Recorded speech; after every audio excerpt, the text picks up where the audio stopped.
ಶಸ್ತ್ರಚಿಕಿತ್ಸೆ ಇಲ್ಲದ ಜಗತ್ತನ್ನು ಕಲ್ಪಿಸಿಕೊಳ್ಳಿ, ಅಲ್ಲಿ ಗಣಿತವು ಸರಳವಾದ ಎಣಿಕೆಯಲ್ಲಿ ನಿಲ್ಲುತ್ತದೆ ಮತ್ತು ಒತ್ತಡದಲ್ಲಿ ಉಕ್ಕು ಒಡೆಯುತ್ತದೆ. ಪ್ರಾಚೀನ ಭಾರತದ ಕ್ರಾಂತಿಕಾರಿ ಜ್ಞಾನ ವ್ಯವಸ್ಥೆಗಳನ್ನು ಎದುರಿಸುವ ಮೊದಲು ಇದು ಪ್ರಪಂಚದ ಬಹುತೇಕ ವಾಸ್ತವವಾಗಿದೆ. ಈ ಪರಂಪರೆಯನ್ನು ಅರ್ಥ ಮಾಡಿಕೊಳ್ಳುವಲ್ಲಿ ಒಂದು ಗಣಿತ.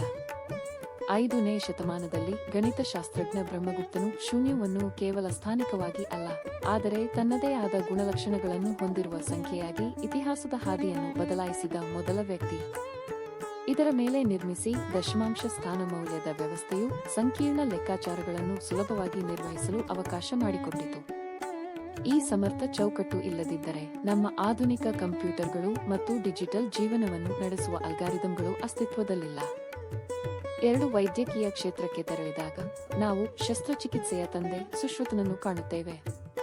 600 ವರ್ಷಗಳ ಹಿಂದೆ ಅವರು ಸುಶ್ರುತ ಸಂಹಿತೆಯನ್ನು ದಾಖಲಿಸಿದ್ದಾರೆ. 120ಕ್ಕೂ ಹೆಚ್ಚು ಶಸ್ತ್ರಚಿಕಿತ್ಸಾ ಉಪಕರಣಗಳು ಮತ್ತು ಪ್ಲಾಸ್ಟಿಕ್ ಶಸ್ತ್ರಚಿಕಿತ್ಸೆಯಂತಹ ತಂತ್ರಗಳನ್ನು ಪಶ್ಚಿಮಕ್ಕೆ ಬಹಳ ಹಿಂದೆಯೇ ವಿವರಿಸಿದ್ದಾರೆ. ಅವರ ವೈದ್ಯಕೀಯ ಪಾಂಡಿತ್ಯ ಆಯುರ್ವೇದವಾಗಿತ್ತು. ಈ ವ್ಯವಸ್ಥೆಯು ಕೇವಲ ರೋಗಲಕ್ಷಣಗಳಿಗೆ ಚಿಕಿತ್ಸೆ ನೀಡಲಿಲ್ಲ, ಇದು ಆಹಾರ, ಯೋಗ ಮತ್ತು ಗಿಡಮೂಲಿಕೆಗಳ ಪರಿಹಾರಗಳ ಮೂಲಕ ಸಮಗ್ರ ತಡೆಗಟ್ಟುವಿಕೆಯ ಮೇಲೆ ಕೇಂದ್ರೀಕರಿಸಿದೆ. ಆಧುನಿಕ ಕ್ಷೇಮವು ಈಗ ಮರುಶೋಧಿಸುತ್ತಿದೆ. 3 ಲೋಹಶಾಸ್ತ್ರ ಕ್ಷೇತ್ರದಲ್ಲಿ ಭಾರತವು ಜಗತ್ತಿಗೆ ವುಡ್ ಸ್ಟೀಲ್ ಅನ್ನು ನೀಡಿತು.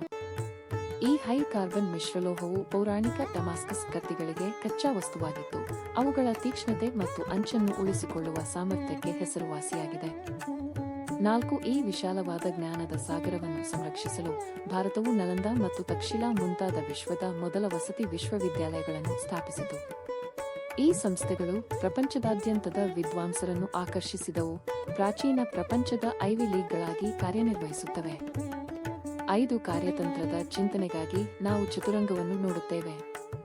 ಗುಪ್ತ ಸಾಮ್ರಾಜ್ಯದಲ್ಲಿ ಹುಟ್ಟಿಕೊಂಡ ಈ ಆಟವು ಆಧುನಿಕ ಚೆಸ್ ಆಗಿ ವಿಕಸನಗೊಂಡಿತು. ತಲೆಮಾರುಗಳ ನಾಯಕರಿಗೆ ತರ್ಕ, ತಂತ್ರ ಮತ್ತು ದೂರದೃಷ್ಟಿಯನ್ನು ಕಲಿಸುತ್ತದೆ. 6 ದೈನಂದಿನ ಜೀವನದಲ್ಲಿಯೂ ಸಹ ಭಾರತವು ಅಗತ್ಯ ವಸ್ತುಗಳ ಪ್ರವರ್ತಕವಾಗಿದೆ. ಸಿಂಧೂ ಕಣಿವೆಯ ನಾಗರಿಕತೆಯು ಹತ್ತಿಯನ್ನು ಬೆಳೆಸಲು ಮತ್ತು ಅದನ್ನು ಬಟ್ಟೆಯಾಗಿ ತಿರುಗಿಸಲು ಮೊದಲಿಗರು ಜಗತ್ತಿಗೆ ಜವಳಿ ಮತ್ತು ಫ್ಲಶ್ ಶೌಚಾಲಯಗಳಂತಹ ನೈರ್ಮಲ್ಯ ವ್ಯವಸ್ಥೆಗಳನ್ನು ಪರಿಚಯಿಸಿತು.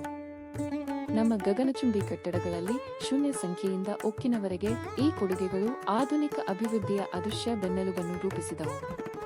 ಈ ಬೇರುಗಳನ್ನು ಗುರುತಿಸುವುದು ಇತಿಹಾಸವನ್ನು ಗೌರವಿಸುತ್ತದೆ, ಆದರೆ ಮಾನವ ಪ್ರಗತಿಯ ನಿಜವಾದ ಅಂತರ್ಸಂಪರ್ಕಿತ ವಿಕಾಸವನ್ನು ಅರ್ಥಮಾಡಿಕೊಳ್ಳಲು ನಮಗೆ ಸಹಾಯ ಮಾಡುತ್ತದೆ.